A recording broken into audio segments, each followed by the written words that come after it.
Hello, my friends, and welcome.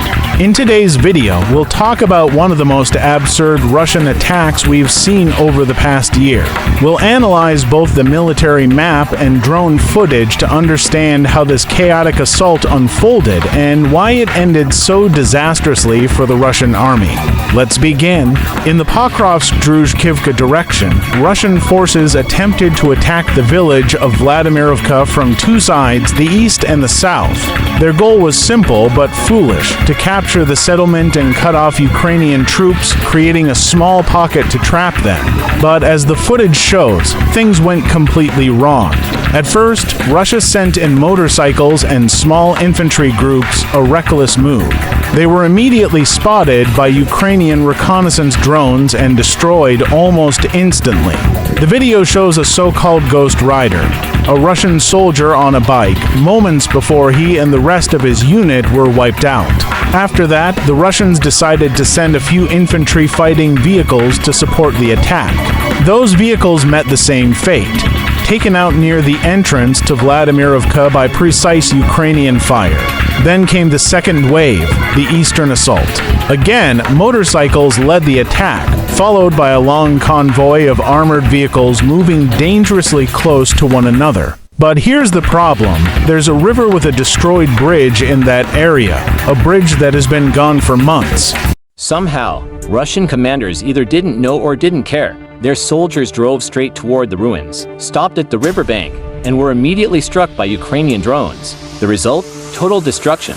Later, more Russian vehicles followed the same road, again heading toward the broken bridge. As Ukrainian FPV drones and artillery opened fire, chaos erupted. Some vehicles tried to retreat, realizing too late that the bridge was impassable. Others were destroyed on the spot. It's hard to imagine a clearer example of poor coordination. These were not tactical maneuvers. This was blind obedience to suicidal orders. According to Ukrainian reports, the first Azov Corps was responsible for many of the drone strikes that eliminated the Russian convoys. Ukrainian forces also used artillery and even HIMARS missiles to crush any remaining vehicles. The losses were enormous, all for an attack that achieved absolutely nothing.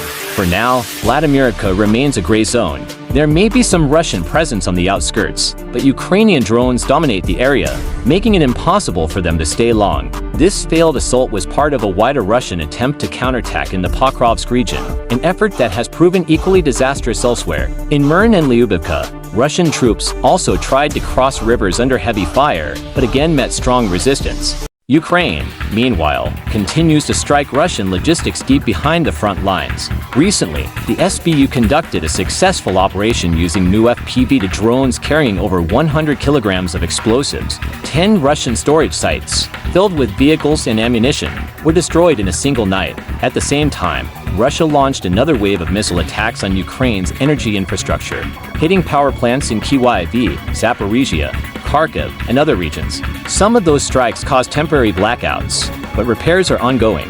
Politically, tensions continue to rise. Discussions in the United States about supplying Tomahawk missiles to Ukraine have intensified, though the chances remain slim. President Putin downplayed the issue, saying Russia would simply improve its air defenses, which suggests even he no longer treats such weapons as a red line. Meanwhile, European allies, led by Germany, are preparing to send Skyranger 35 air defense systems to Ukraine, strengthening its protection against drone and missile attacks. Despite the chaos, the lesson from today's battle is clear. Russian commanders are repeating the same fatal mistakes, throwing soldiers and machines into hopeless assaults. And thanks to that, Ukraine continues to hold the line and strike back with precision. Thank you for watching, my friends. If you want to support my work, you can join me on Patreon or become a YouTube member. Links are in the description below. Stay safe, and I'll see you in the next update.